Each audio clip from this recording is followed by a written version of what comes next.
ہر قسم کی حمد و ثنا لاحق ملاکمین کے لیے ہے۔ انگنت درود و سلام تاجدار نبوت خاتم الانبیاء والرسل جناب محمد الرسول اللہ صلی اللہ علیہ وسلم کی حیات طیبہ پہ سانحہ مری کا اس وقت ہر جگہ پہ تقریباً چرچا بھی ہے، شہرت بھی ہے، تذکرہ بھی ہے، تبصرہ بھی ہے۔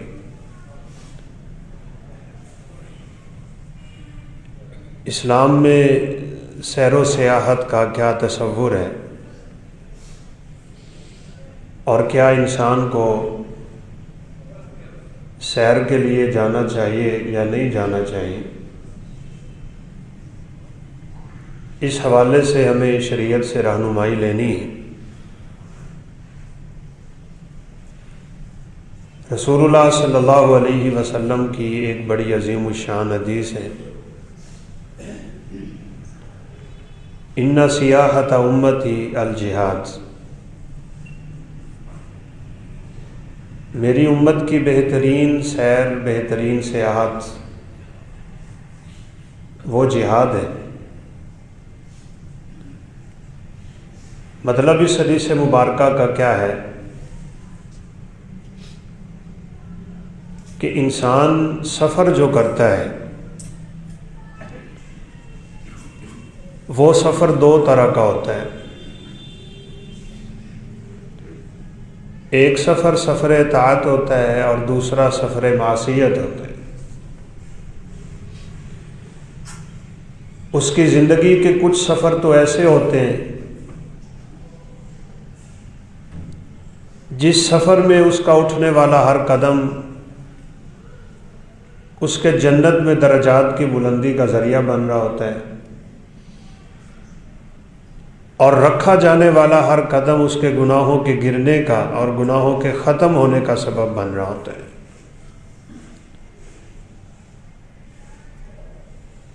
ایک شخص بیت اللہ کی زیارت کے لیے سفر کر رہا ہے، حج اور عمرہ کی نیت سے گھر سے نکل رہا ہے، جہاد فی سبیل اللہ کے لیے وہ گھر چھوڑ رہا ہے، وہ دین کی تعلیم و تربیت کے لیے اپنا گھر اور وطن چھوڑ رہا ہے، اور کسی بھی نیکی کی غرض سے سفر کیا جانے والا اس کے نامہ اعمال میں درجات کی بلندی کا ہی ذریعہ بنتا ہے۔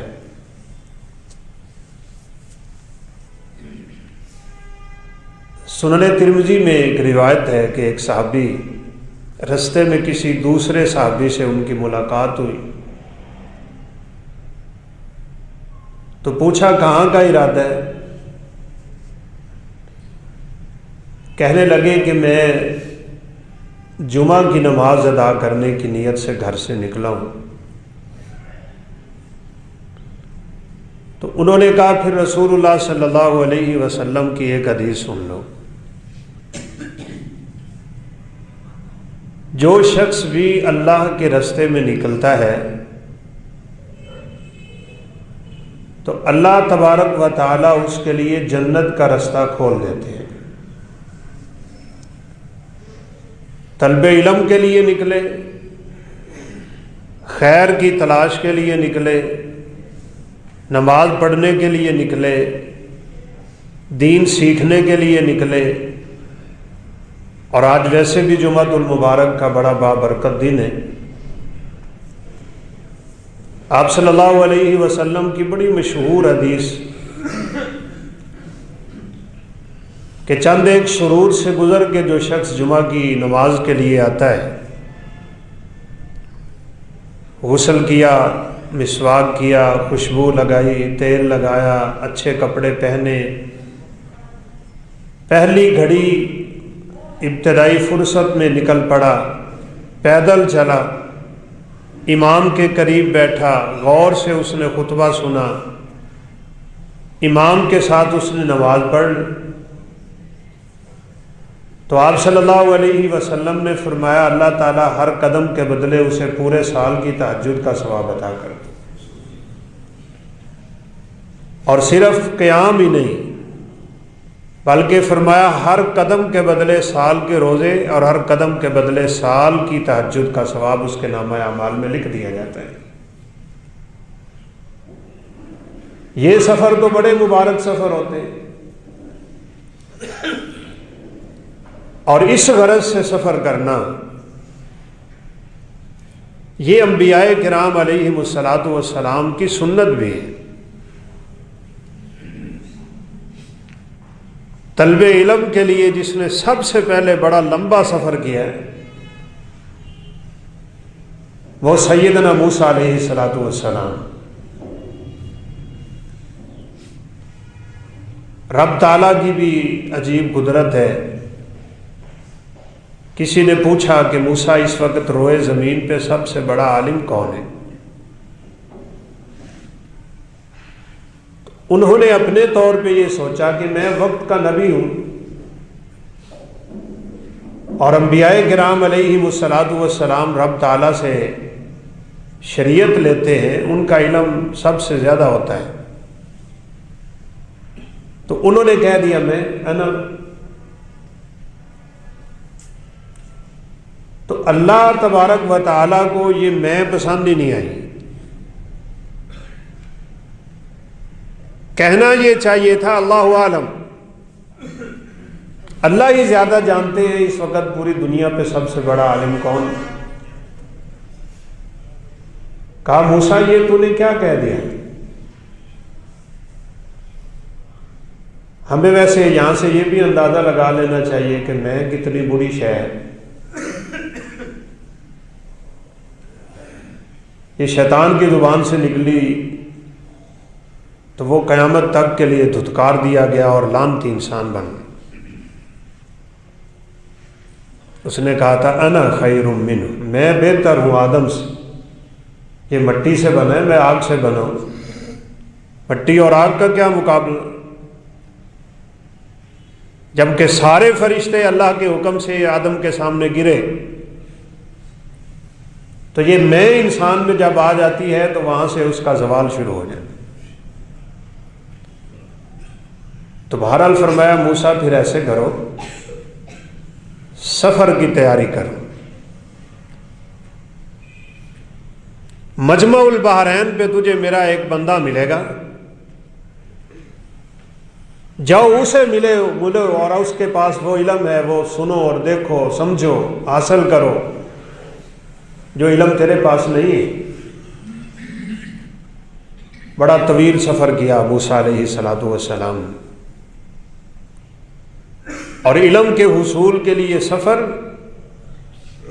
یہ تو واقعتاً انسان کی زندگی کا بہت ہی قیمتی سفر ہوتا ہے۔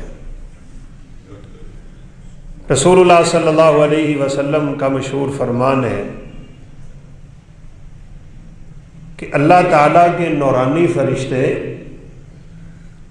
ایسے لوگوں کے قدموں کے نیچے اپنے پر بچھا دیتے ہیں جو دین کا علم سیکھنے کے لیے گھر سے نکلتے ہیں۔ معلم خیر جو ہوتا ہے، سیکھنے والا، خیر سکھانے والا،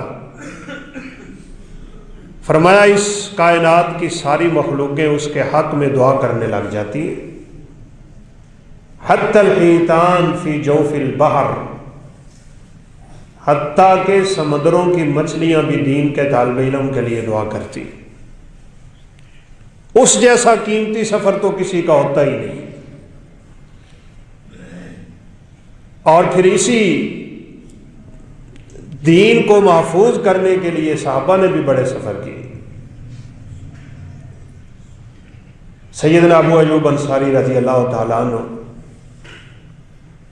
صرف ایک حدیث لینے کے لیے مدینہ سے شام گئے تھے،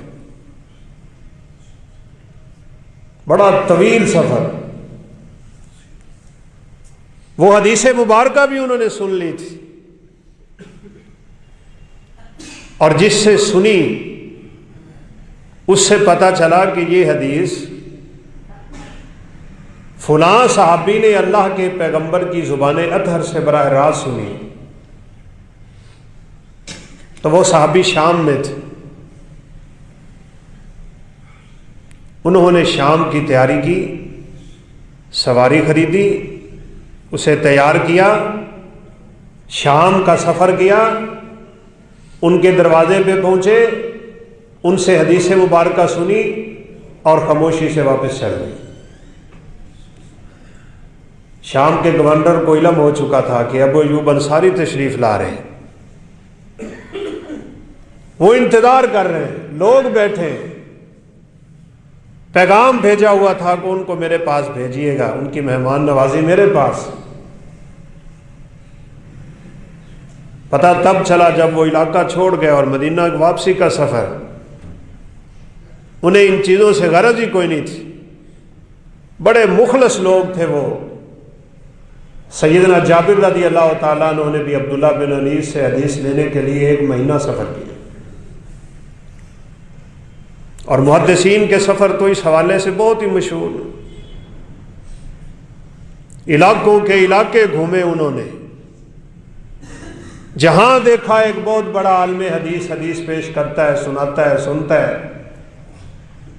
بس اس کی طرف سفر شروع کر، اور اللہ رب العزت ان کو ہماری طرف سے جزائے خیر دے، قدم قدم کے بدلے انہوں نے ہمارے لیے دین کو محفوظ بھی کر لیا۔ ایک راوی حدیث کہتے ہیں کہ میں نے ایک حدیث سنی، سنانے والے تو بڑے ہوتے ہیں، حدیث تھی کسی سورت مبارکہ کی فضیلت میں، میں نے فوراً ہی سننے والے سے، سنانے والے سے پوچھا من حدثک ھذا الحدیث، یہ حدیث تو نے کہاں سے سنی؟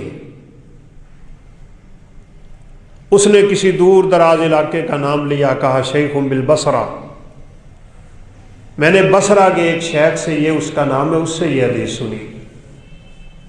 تو وہ کہتے ہیں میں بصرہ کی طرف نکل پڑا، اس شیخ سے ملا، اس سے پوچھا من حدثک ھذا الحدیث، یہ حدیث تجھے کس نے بیان کی؟ اس نے کہا شیخ بالکوفہ، فلاں شیخ ہے، کوفہ میں رہتا ہے، میں نے کوفہ کا سفر کیا، اس سے مل کے میں نے پوچھا من حدثک ھذا الحدیث، یہ تو نے حدیث کس سے سنی؟ کہا شیخ بواسط، میں نے علاقہ واسط کے فلاں شیخ سے سنی ہے، کہتے ہیں میں نے واسط کا سفر شروع کر دیا۔ یوں دور دراز کے سفر صرف اس بات کی تصدیق کے لیے کہ یہ حدیث سچی ہے کہ جھوٹی ہے۔ آج تو لوگ آرام سے ہی کہہ دیتے ہیں کہ حدیثیں بعد میں لکھی گئی ہیں، پتہ نہیں ان میں کیا کیا داخل کر دیا گیا ہے، لہذا حدیث کوئی قابل اعتبار چیز نہیں، دھوکہ دیتے ہیں لوگوں۔ وہ کہتے ہیں میں آخر کار اس آدمی تک پہنچا، بزرگ ہے، بڑی بڑی اس کی داڑھی ہے، لوگ بیٹھے ہیں، وہ حدیثیں بیان کیے جا رہے ہیں۔ میں نے کہا تیرے واسطے سے مجھ تک یہ حدیث پہنچی ہے، من حدثک ھذا الحدیث، یہ حدیث آپ کو کس نے سنائی تھی، آپ نے کس سے سنی تھی؟ تو اس نے کہا لم یحدثنی احد، یہ حدیث مجھے کسی نے بھی نہیں سنائی، میں نے اپنی طرف سے بنائی کس لیے؟ کہا میں نے دیکھا لوگ قرآن کی تلاوت چھوڑ رہے ہیں، میں نے اپنی طرف سے حدیث بنا دی، جو بندہ فلاں فلاں سورت کی تلاوت کرے گا اسے اتنا اتنا اجر ملے، میں نے تو خیر کے لیے یہ کام کیا ہے۔ اس طرح کے جو صوفی ٹائپ لوگ ہوتے ہیں نا، اپنے آپ کو سمجھتے ہیں کہ ہم نیکی کے لیے یہ کام کر رہے ہیں، ان بیچاروں کو یہ بھی پتہ نہیں ہوتا کہ رسول اللہ صلی اللہ علیہ وسلم کا فرمان کتنا سخت، من کذب علی متعمدا فلیتبوأ مقعدہ من النار، جس بندے نے جان بوجھ کے میری طرف وہ بات منسوب کر دی جو میں نے نہیں کی، بس وہ اپنا ٹھکانہ جہنم بنا۔ علم حدیث کے لیے سفر ہو، دین کی سربلندی کے لیے سفر ہو، نیکی کے حصول کے لیے سفر ہو، حتیٰ کہ تھوڑا سا سفر جو انسان اپنے گھر سے مسجد تک کا کرتا ہے،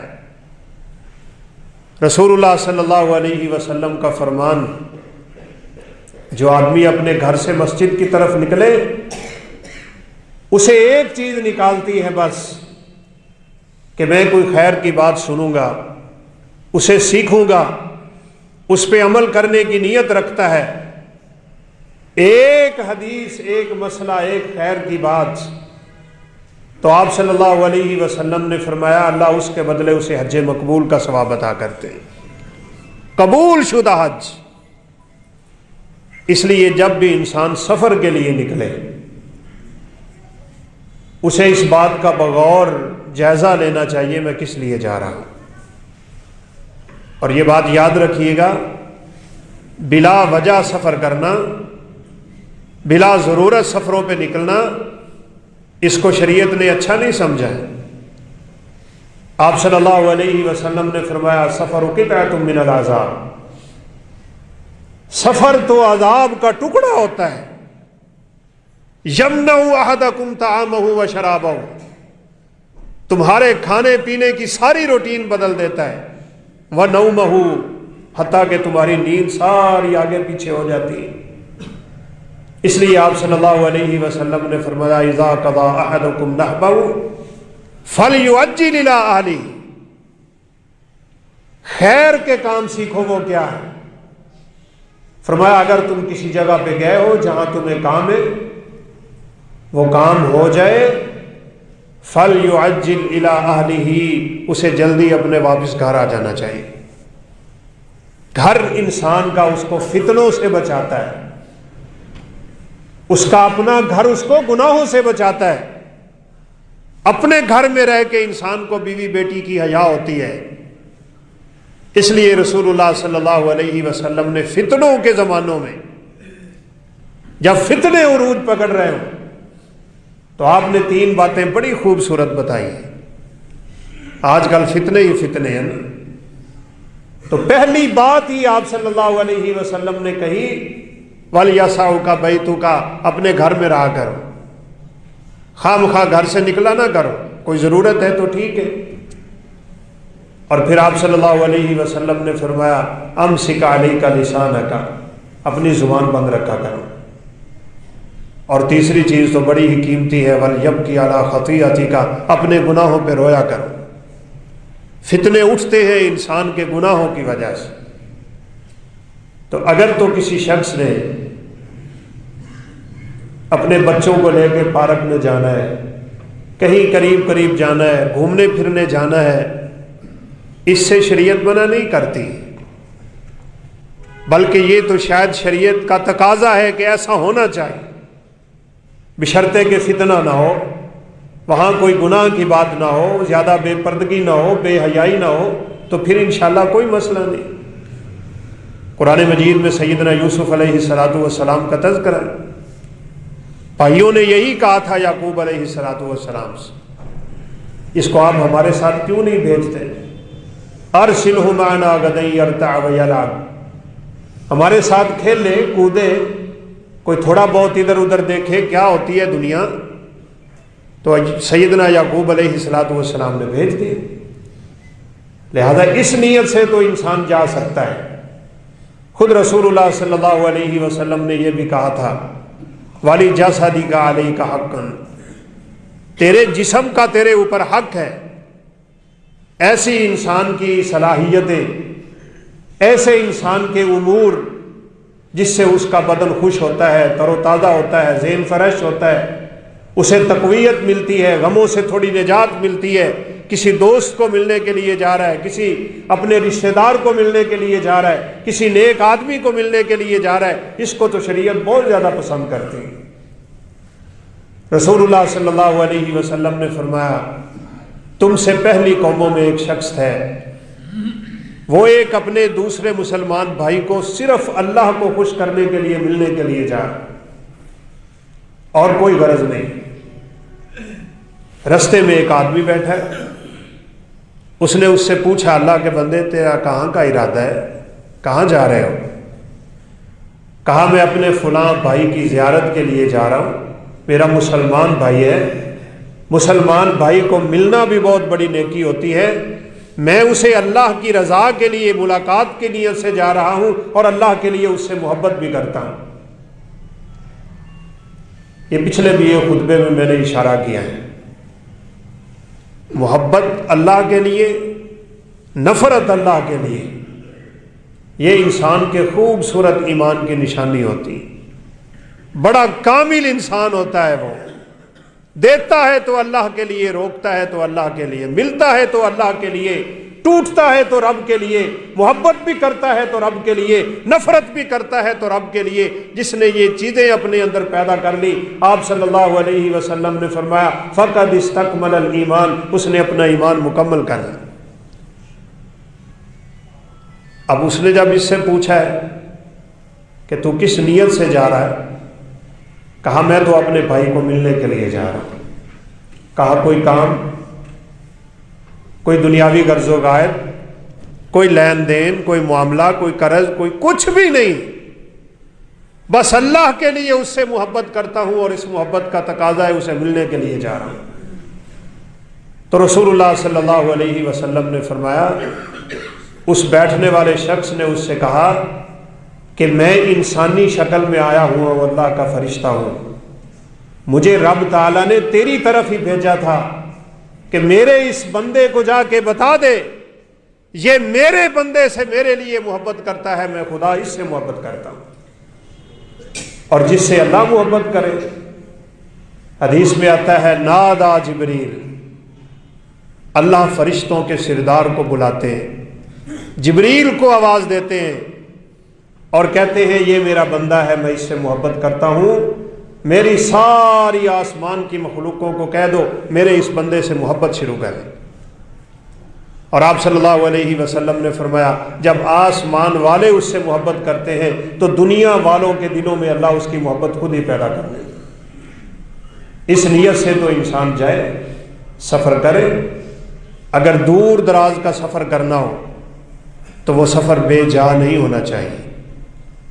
مثال کے طور پہ آپ ابھی یہ معاملہ لے لیں، لوگوں کو پتہ تھا حالات کی سنگینی کا، برف باری کا، لوگوں کو پتہ تھا یہ علاقہ خطرناک، کیا ضرورت تھی بچوں کو لے کے جانے کی، کیا ضرورت ہے بڑی عمر کے لوگوں کو وہاں جانے کی، کیا ضرورت ہے بیمار لوگوں کو سردی میں نکلنے کی. رسول اللہ صلی اللہ علیہ وسلم نے جہاں اس کو عذاب کا ٹکڑا کہا ہے وہاں رب العالمین نے بھی اس بات سے روکا ہے.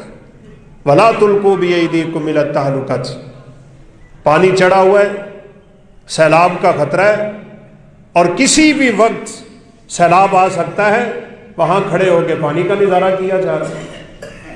ہم لوگوں نے شریعت کی ان چیزوں کو نہیں سمجھا. ایک وقت ایسا بھی تھا جب ہم لاہور پڑھا کرتے تھے تو راوی پہ ایک بڑا پرانا سا پل ہے، وہاں سیکورٹی والے باقاعدہ روک رہے تھے، آگے جانے کی اجازت نہیں ہے، لیکن نہ جانے نوجوانوں کو کیا جوش ہوتے ہیں بیچاروں کو، ان کے روکتے روکتے ایک جمع غفیر اس پل پہ جا نکلا. پل کمزور تھا، پانی کا ریلا لگا اور پل نیچے گئی. جانیں ضائع ہو، ابھی کتنی جانیں ضائع ہوئی ہوں گی، کہنے کو تو وہ 20-21 ہیں، لیکن پتہ نہیں کہاں کہاں لوگ پھنسے ہوئے تھے، کتنے ہی اپنی جان سے ہاتھ دھو بیٹھے. کس وجہ سے؟ سیر کے لیے گئے ہوئے تھے. تو ایسے سفروں کو شریعت پسند نہیں کرتی بھائی. ہاں البتہ ایک چیز اور بھی ہے جو اس سے بھی زیادہ خطرناک، سیر و سیاحت کی اسلام میں اجازت ہے، جائز حد تک ہے، ایک دائرے میں رہ کے ہے، لیکن آج کل سیر و سیاحت کے نام سے بے حیائی، ہوٹلوں میں شراب چل رہی ہے، وہاں پہ زنا کے اڈے کھلے ہوئے، اور حقیقت میں رب تعالیٰ کے عذاب کا کوڑا ہی وہاں برستا ہے، وہ مری ہو یا کوئی اور سیر کے علاقے ہو. آپ کو پتہ ہے ایک وقت میں سونامی اٹھا تھا اور اس نے تباہی مچا دی تھی دور دراز علاقوں تک. ہم جب مالدیپ میں گئے تو وہاں بڑے غیر آباد جزیرے دیکھے ہم. بلکہ انہوں نے ہمیں بتایا 1000 جزیرہ ہے، جس میں سے 800 جزیرہ غیر آباد۔ میں نے پوچھا کس لیے؟ کہا سونامی ٹکرایا تھا، ملیا میٹ کر گیا تھا وہ علاقوں کو۔ کہاں سے نکلا تھا؟ وہ انڈونیشیا کے اس ساحل سے نکلا تھا جہاں بے حیائی عام تھی۔ آپ کو پتہ ہے کشمیر میں زلزلہ آیا تھا، عینی شاہد وہاں کے رہنے والے، ہمارے ساتھ پڑھنے والے دوست بتاتے تھے، کہا خدا کی قسم شرم سے ڈوب مرنے کا مقام تھا۔ زلزلے سے جب وہ بلڈنگیں ہلی، نوجوان لڑکے اور نوجوان لڑکیاں ننگے وہاں سے بھاگ رہے تھے۔ زلزلے نہیں آئیں گے تو کیا ہوگا؟ طوفان نہیں آئیں گے تو کیا ہوگا؟ عذاب نہیں آئیں گے تو کیا ہوگا؟ لوگ غرق نہیں ہوں گے تو کیا ہوگا؟ زمین پھٹے گی نہیں تو کیا ہوگا؟ جب رب تعالیٰ کی نافرمانیاں، وہ بھی سفر کی حالت میں، گھر سے دور۔ آج کس کو شرم آتی ہے کہ وہ سفر میں جاتے ہوئے اپنی گاڑی میں گانے لگانے سے باز نہیں آتا؟ جتنا مرضی کہہ لو، بلکہ بدبختی کی یہاں تک انتہا ہو چکی ہے۔ میں نے مولوی صاحب تسی تھلے لے جاؤ، اس لیے شرم سے خاموش ہو کے بیٹھنا پڑتا ہے۔ تسی کسی اور گڈی تے چلے جاؤ، عذاب پہ بیٹھے ہیں، موت کے منہ پہ بیٹھا ہے، کس نیت سے سفر کر رہا ہے؟ ایک گاڑی کا حادثہ دیکھا، خدا کی قسم بندہ مرا پڑا تھا اور فل آواز میں گانے چل رہے تھے۔ گاڑی پریس ہو گئی، اس کی ہڈیاں یوں ادھر کی ادھر داخل ہو گئی، اور منٹ سے پہلے اس کی روح فرشتہ لے کے رب کے پاس چلا گیا، اور اس کی گاڑی سے گانوں کی آواز بند ہی نہیں ہو رہی تھی۔ ہو کیسے؟ اس کو کاٹنا پڑنا تھا، اس سے وہ تاریں نکالنا پڑی، اور بیچارے اس بات کو نہیں سمجھ رہے ہوتے کہ انسان جس حالت میں مرتا ہے اسی حالت میں اس نے اٹھ کے اپنے رب کے سامنے جانا ہوتا ہے۔ کس حالت میں جائے گا وہ اپنے رب کے سامنے؟ اس لیے قرآن نے کئی مقامات پہ، مجھے لگتا ہے کوئی 9 سورتوں میں 11 دفعہ یہ آیت آئی، قل سیروا فی الارض، مختلف الفاظ کے ساتھ، او لوگوں نکلو زمین پہ، یہ دیکھو میں نے مجرموں کا حال کیا کر دیا ہے، میں نے بستیوں کو الٹا کیسے، میں نے ان پہ اپنے عذاب نازل کیسے کیے، اور میرے عذاب کا کوڑا ان پہ برسا تو کیسے برسا۔ اور رب تعالیٰ مجھے اور آپ کو سمجھانا ہی یہ چاہتے ہیں، اگر یہ قوم بھی باز نہیں آئے گی تو وہ وقت آئے گا جب ان کو بھی عذابوں کا سامنا کرنا پڑے گا۔ یہ آیت کریمہ میں نے جو خطبہ میں آپ کے سامنے پڑھی ہے، سورہ عنکبوت، فرمایا فَكُلًّا أَخَذْنَا بِذَنبِهِ، ہم نے ہر ایک کو اس کے گناہ کی بدولت پکڑ لیا۔ ایک وقت تک رب ڈھیل دیتا ہے، اور اللہ تعالیٰ جس بندے سے زیادہ ناراض ہو نا، اسے اس کے گناہوں پہ سزا ہی نہیں دیتا۔ یہ بات بھی یاد رکھیے گا، جس بندے سے رب تعالیٰ زیادہ ناراض ہونا شروع ہو جائے، اللہ اسے اس کے گناہوں کی سزا نہیں دیتا، بلکہ کرتا کیا ہے؟ فرمایا املی لہم، میں اس کی رسی ڈھیلی کر دیتا ہوں، نکل تو میری نافرمانی میں کہاں تک جاتا ہے، دیکھ تو اپنا انجام کہاں تک، تو کیا کر سکتا ہے، میں نے تجھ سے بڑے بڑے سلطنتوں کے مالکوں کو زمین بوس کر کے رکھ دیا ہے۔ یہاں قارون نہ بچا، ہارون نہ بچا، فرعون نہ بچا، نمرود نہ بچا، بڑے بڑے سرکش اور جابر نہ بچے جو یوں کر کے ہاتھ بار کے پہاڑوں کو سوراخ کر لیا کرتے تھے۔ تمہاری طاقتیں ان کے سامنے ہیں کیا؟ تم ہو کیا ان کے سامنے؟ تو وہ تم سے قوت کے اعتبار سے زیادہ، مال و دولت کے اعتبار سے زیادہ، دنیا آباد کرنے کے اعتبار سے زیادہ، وہ گھر بنانے کے اعتبار سے زیادہ، پہاڑ کے اندر بنے ہوئے گھر کو آپ بتائیں کیا خطرہ ہوتا ہے؟ زلزلہ بھی آ جائے تو کیا خطرہ ہے؟ کوئی خطرے نہیں تھے، مکان تو ان کے آج بھی کھڑے ہیں۔ اور اگر آج کی جدید دور کا معمار بھی خدا کی قسم جا کے دیکھ لے تو حیرت میں ڈوب جاتا ہے انسان کہ اتنی اس گئے گزرے دور میں جب کوئی ترقی نہیں تھی، ان لوگوں نے گھر بنانے والی اخیر کر دی، بڑے ڈیزائن، بڑے نقش و نگار اور بہت کچھ بنا ہوا ہے، پہاڑوں کے اندر بڑے محفوظ ترین گھر تھے ان کے. وَتَنْحِتُونَ الْجِبَالَ بُيُوتًا، تم پہاڑوں کو ہاتھ مار کے سوراخ کرتے اور گھر بنا لیتے. اب ان بیچاروں کے ذہنوں میں یہی تھا، ان گھروں میں ہمیں کیا خطرہ ہے، پہاڑ کو کیا ہو سکتا ہے، کچھ بھی نہیں. لیکن کیا ہوا، صالح علیہ السلام سمجھاتے رہے، سیدنا لوط علیہ السلام سمجھاتے رہے. انسان کے دماغ کی اختراع یہ ہوتی ہے، وہ بیچارہ سمجھتا ہے میں یوں کر لوں گا، میں یوں کر لوں گا، میں وہ کر لوں گا، یہ کر لوں گا، وہ کر لوں گا. نوح علیہ السلام کو اللہ تعالیٰ نے فرمایا تھا نوح ایک کشتی بنا. پاگل قوم ایسی، پانی پونی تو ہے کوئی نہیں، نوح علیہ السلام کشتی بنا رہے. ہر گزرنے والا نوح علیہ السلام کو مذاق کرتا ہے. نعوذ باللہ، دماغ صحیح ہے تیرا؟ بغیر پانی کے کشتی بنائی جا رہے ہو، یہاں پانی پونی ہے کوئی نہیں. کہا میرے رب کا حکم ہے، وَاصْنَعِ الْفُلْكَ بِأَعْيُنِنَا، نوح میری آنکھوں کے سامنے ایک کشتی تیار کر. بتا رہے تھے اپنی قوم کو، جیسے اللہ کے پیغمبر بھی بتاتے چلے گئے، اور آپ صلی اللہ علیہ وسلم کی سنت پہ چلنے والے علماء آج بھی بتاتے چلے جا رہے ہیں. لیکن قومیں تھیں کہ بس ایک ہی بات پہ اٹکے رہے، اپنی منمانیاں، عقل پرستی پہ ہر چیز کو وہ پرکھتے رہے. یہ ہو جائے گا، کہا ایک طوفان آئے گا، طوفان. کہا جب آئے گا تو دیکھی جائے. یہی ہماری زبان پہ کلمہ ہوتا ہے. اے آجو بابا جی نماز پڑھ لو، مریں گے تو ویکھی جائے گی، قبر جاواں گے تو ویکھی جائے گی، اللہ کو جاواں گے تو ویکھی جائے گی.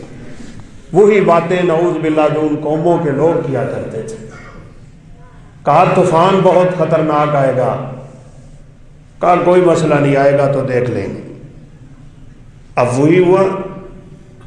پھر ایک وقت ہوتا ہے جہاں ظلم کی انتہا ہو جاتی ہے تو اللہ کی آواز آ جاتی ہے. خون تو آخر خون ہے، نکلتا ہے تو جم جاتا ہے.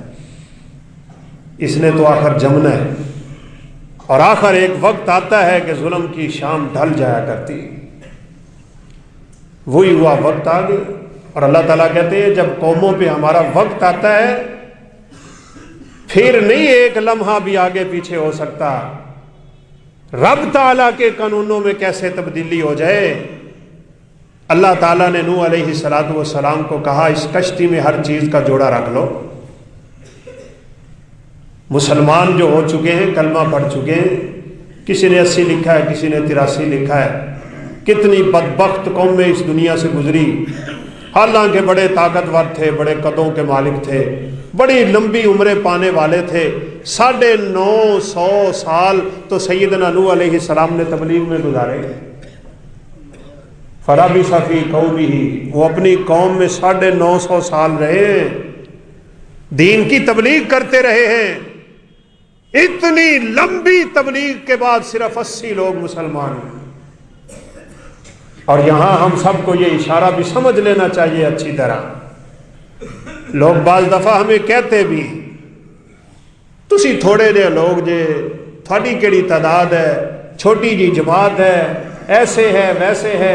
رب تعالیٰ نے قرآن مجید کے بیشتر مقام پہ کہا ہے تھوڑے ہی لوگ ہوتے ہیں میرے اوپر ایمان رکھنے والے، تھوڑے ہوتے ہیں میرا شکر کرنے والے، تھوڑے ہی ہوتے ہیں مجھ پہ توکل کرنے والے. وَأَكْثَرُهُمْ لَا يَعْقِلُونَ وَأَكْثَرُهُمْ لَا يُؤْمِنُونَ وَأَكْثَرُهُمْ لَا يَفْقَهُونَ. اکثر بے وقوف ہوتے ہیں، جہاں تعداد زیادہ ہوتی ہے وہاں بے عقل زیادہ ہوا کرتے ہیں. اللہ اکبر. ابراہیم علیہ السلام جد الانبیاء، سلسلہ ہے نبوت کا ان کی نسل سے. فآمن لہ لوط، ابراہیم علیہ السلام پہ ایک بندہ اسلام لایا، بس. تعداد نہیں ہے تو کیا ہے. حق والے ہمیشہ تھوڑے ہوا کرتے ہیں، یہ بات یاد رکھیے گا. تھوڑے ہوا کرتے ہیں اور دنیاوی اعتبار سے کمزور ہوا کرتے ہیں. انبیاء کو ہمیشہ یہ تانا ملتا رہا ہے وَاتَّبَعَكَ الْأَرْذَلُونَ، یہ تمہاری باتیں غریب لوگ کیوں مانتے ہیں، امیر کیوں نہیں مانتے؟ اگر تم اتنے ہی وقت کے نبی ہو تو دولت مند لوگ تمہارے قریب کیوں نہیں آتے؟ بیچاروں کو یہ پتہ نہیں ہوتا کہ دولت کا نشہ تو انسان کو ویسے ہی پاگل کر چکا ہوتا ہے، اسے سمجھ نہیں آتی، فطور ہوتا ہے اس کے دماغ پہ، لیکن بڑی جلدی چھٹ جاتا ہے یہ فطور، ایک وقت ہوتا ہے بس وہاں آ کے بات ختم ہو جاتی ہے۔ اللہ اکبر۔ اللہ کہتے ہیں قیامت کے دن کسی مجرم کو میں یہ کہوں گا نا کہ اگر میں تجھے پوری دنیا دے دوں، پوری دنیا، خزانے، سونا چاندی، زیورات، ہیرے، پیسہ، دولت، سب کچھ تجھے دے دوں، کیا تو وہ سب کچھ میرے راستے میں قربان کر کے میرے عذاب سے بچنا چاہتا ہے؟ وہ کہے گا ہاں اللہ، میں سب کچھ قربان کر کے، حتیٰ کہ اپنے بیوی بچے قربان کر کے تیرے عذاب سے بچنا چاہوں گا، بس مجھے ایک موقع دے دے۔ اللہ کہیں گے میں نے تو تجھ سے ہلکی سی چیز مانگی تھی، بس تو نے میرے ساتھ شرک نہیں کرنا، میری عبادت کرنی ہے، تو کیا کرتا رہا؟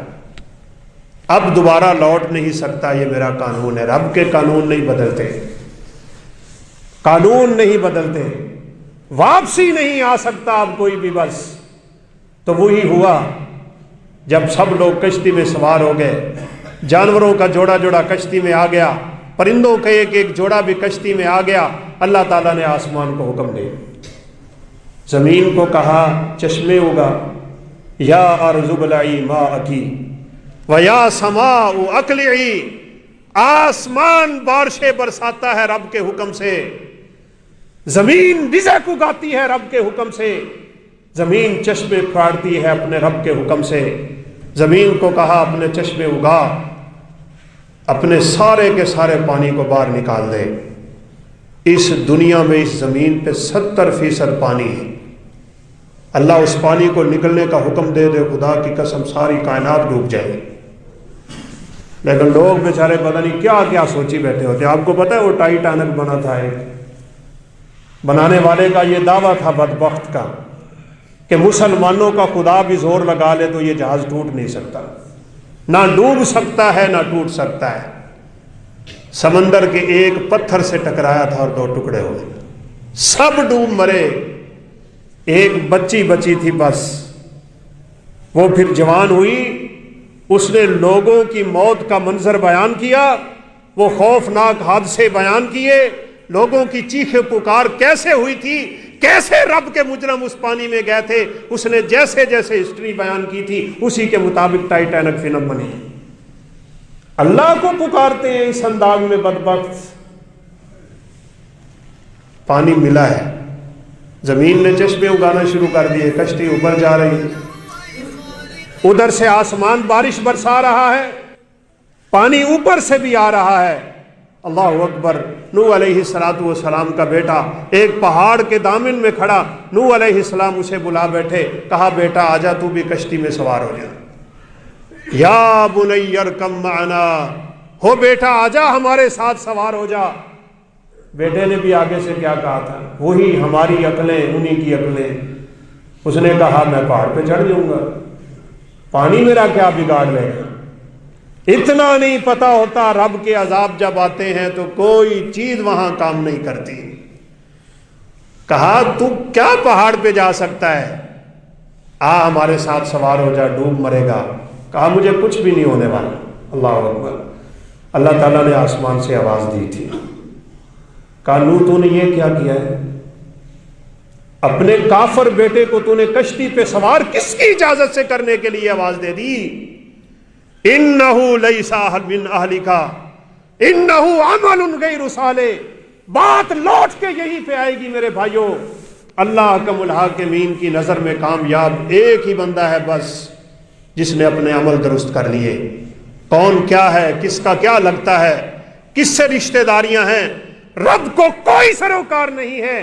اس نے لوط علیہ السلام کی بیوی پہ عذاب نازل کیا، نوح علیہ السلام کی بیوی پہ عذاب نازل کیا۔ نوح علیہ السلام کا بیٹا ان کی آنکھوں کے سامنے غرق ہوا تھا۔ بڑے سخت جملے تھے میرے رب کے نوح علیہ السلام سے، کہا نوح بات سن، اگر دوبارہ تو نے اسے آواز دے دی میں تجھے انبیاء کی لسٹ سے نکال کے جاہلوں کی لسٹ میں رکھ دوں گا، دوبارہ تم نے یہ کام کیا تو جہالت تیرا مقدر بن جائے۔ میرے عذابوں کو چیلنج کرنے والوں کو تو اپنی کشتی میں پلاتا ہے۔ انی اعوذک ان تکون من الجاہلین، کہیں میرے اوپر گستاخی کا فتویٰ نہ لگا دیجئے گا، یہ قرآن کی آیت ہے، قرآن کی۔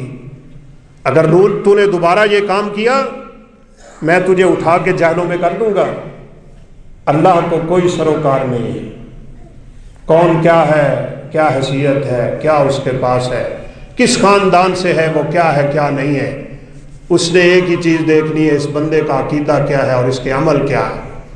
عمل اچھے، عقیدہ ستھرا، تو خدا کی قسم ایسے لوگ بھی جن کو دنیا میں کوئی نہیں جانتا، ان کے تذکرے رب تعالیٰ اپنے عرش پہ بیٹھ کے فرشتوں کے سامنے کرتا ہے، اور دنیا میں بڑے نامور ان کا نام مٹتا ہے تو کوئی نام لینے والا نہیں رہتا۔ میں نے پہلے بھی ایک دفعہ جمعے میں اشارہ کیا تھا، بات ختم کرتا ہوں۔ 4 لوگوں نے اس پوری دنیا پہ حکومت کی، 4 لوگ گزرے ہیں پوری دنیا پہ حکومت کرنے والے، 2 مسلمان ہیں، 2 کافر۔ مسلمانوں میں سے تو شاید کسی کا نام آ ہی جاتا ہوگا، وہ 2 کافر کون ہیں جنہوں نے پوری دنیا پہ حکومت کی تھی؟ لوگوں کو نام ہی نہیں آتے، کہاں پوری دنیا پہ حکومت کرنے والا، اور کہاں اس کا ایسا ملیا بیٹ نام کے لوگوں کو نام بھی نہیں آتا۔ تلاش کرنا پڑتا ہے، کتابیں دیکھنا پڑتی ہیں، پوچھنا پڑتا ہے۔ مجھ سے پھر بڑے ساتھی پوچھتے ہیں وہ کیڑے نے، وہ جیڑے بھی نہیں، ہمیں اس سے غرض نہیں۔